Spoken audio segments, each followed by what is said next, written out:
Ututuoma. Hi everyone. Day one. I'm actually just about to make breakfast for Ezengwa and Nirugo is just sleeping quickly, but there's something I need to talk about here real quick. As some of you might know, or hopefully everybody knows, the Nigerian election is coming up next year and people are busy getting their PVC, that's their registration card to vote. And a lot of people, a lot of my followers have asked me, Wanyocha, please help me support this candidate, or you have to speak out on politics. And I haven't done that yet because I feel that it's not me who should tell you which candidate to vote for. That's the whole point, right? The whole point of you having a voter's right is for you to voice your own voice, and not mine and not somebody else's, especially not mine. I'm Wanyocha, okay? The Ocha have decided for you guys for so long.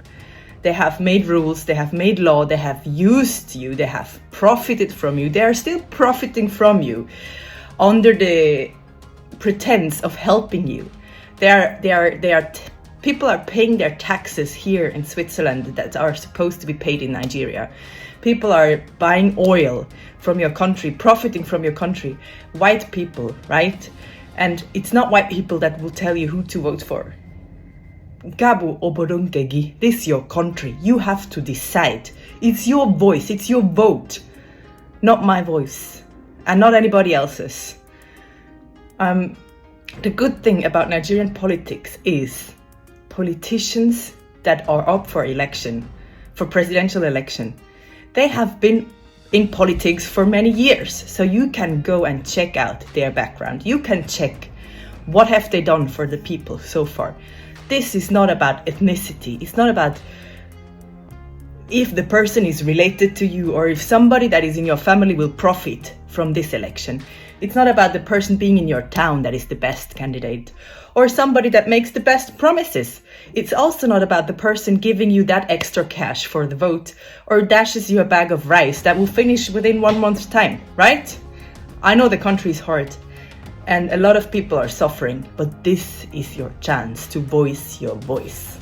It's your voice. It's your vote. Sorry, this really gets me so agitated because why are you waiting for me to make a statement on who you should vote for? Why are you waiting for anybody to say who you should vote for? This is your vote, your voice. This is what election is all about. Every single person can get their PVC and make a choice. It's your choice, nobody else's. So don't wait for nobody to tell you who to vote for. Don't be cheated or misled by fake promises. Everybody can talk from mouth. Those politicians have been into politics for years. Go and check their history and do your research, please. It's not the solution to wait for somebody to tell you who to vote for, and I'm surely not going to do that. Please get your PVC and vote whoever you think is best for you. Don't be cheated. Don't listen to nobody else. This is your vote. If you get up in the morning, you don't know what to eat for breakfast, you don't go and ask anybody else. Please tell me, what should I eat for breakfast? No. You listen to yourself. You think what is good for you, and that's what you're going to get yourself for breakfast. So please, please, please, please, don't ask me again for my opinion on this election. My opinion is, you have your own opinion. Please, voice it out. And before I forget, some people will be like, oh, this vote is anyway not going to be working out for us or whatever. I don't want to vote for this and this reason. Fine. I mean, it's your choice. It's your choice if you want to vote. And it's your choice for which candidate you want to vote. I don't have a problem with that, but I encourage everybody to at least make that decision themselves. Thank you.